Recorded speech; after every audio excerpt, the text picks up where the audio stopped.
Football fans look forward to Super Bowl Sunday for the game, but they also look forward to it for the music and the star power on and off the field. Usher's halftime performance featured many of his hits, as well as Lil Jon, Ludacris, Alicia Keys, will.i.am, Jermaine Dupri, and her. And many eyes were on some specific box seats, of course. That's where Taylor Swift was watching the game with a few of her famous friends.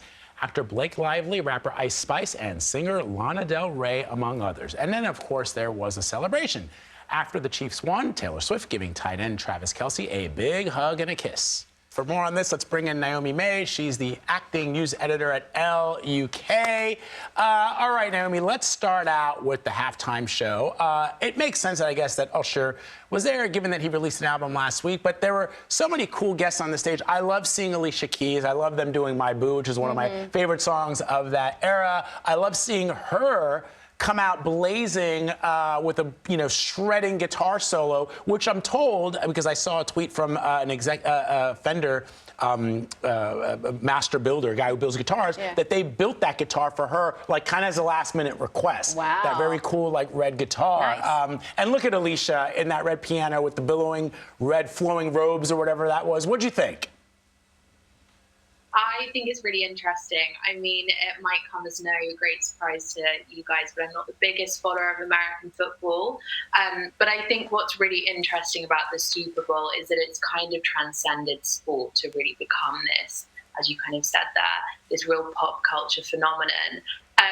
I think Usher's performance got maybe a little bit lost in the noise of everything else that happened last night. I think it was really interesting to kind of compare it to Rihanna's performance last year, which I have a feeling was very much engineered with the mindset as to those performances of her dances and of her kind of going viral. And I think Usher's performance last night was very much engineered at a slightly older audience, just in the way that he kind of performed and danced and the people that he brought out, which I thought was interesting. But I think last night was such a kind of cultural circus and so many things happening.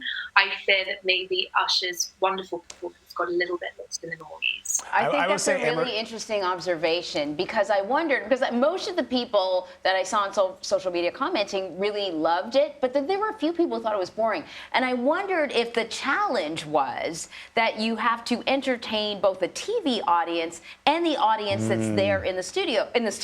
And when you think about Rihanna, she had the platforms all going up and down, and it really was visually appealing. Not just, it must have been amazing if you were there, but it was still really entertaining to watch it on TV. But Usher, I think, struggled a little because we couldn't see like the vastness of what was happening on the field and on the stage and all that sort of stuff. Although someone did say Rihanna announced her pregnancy at the last year's Super Bowl, and when Usher took his shirt off, America got pregnant.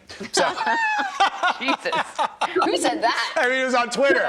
I blame young people. So you talked about a cultural circus, right? So we got to talk about Taylor Swift. She's surrounded by celebrities in the box, of course.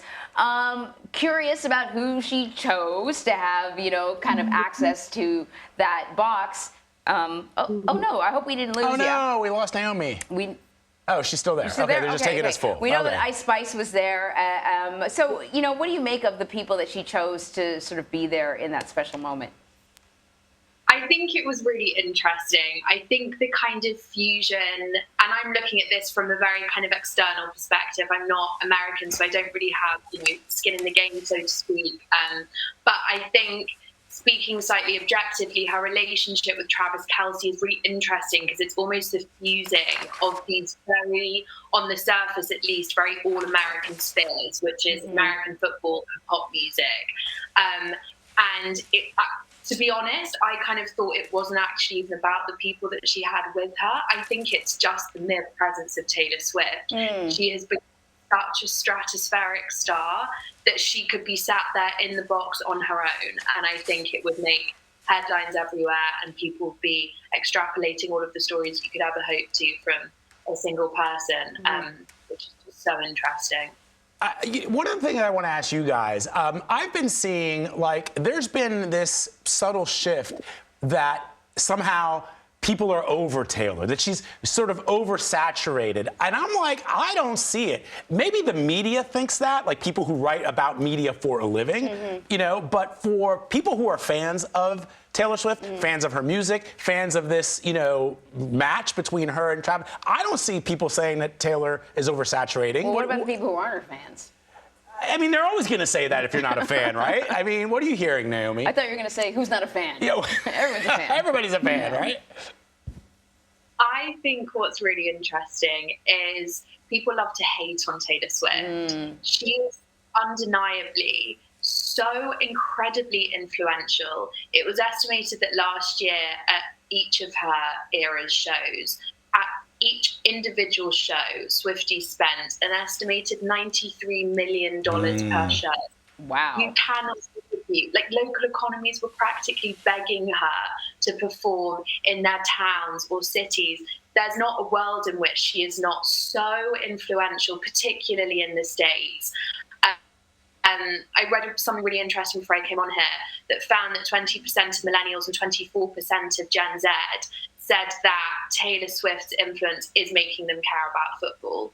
Her very presence at the 12 games prior to the Super Bowl is estimated to have generated $300 million in brand exposure for the NFL. Wow. I don't know the first thing about NFL, but I would say that's pretty impressive. Pretty impressive. That's a brand that really just didn't need a boost. Exactly right. Yeah. We didn't even get a chance to talk about Beyonce, but I'm here for this country album, Renaissance 2. Can't wait for it. The commercial announcing it was amazing. Naomi, you're amazing. Thank you very much for joining us this morning. We really appreciate it.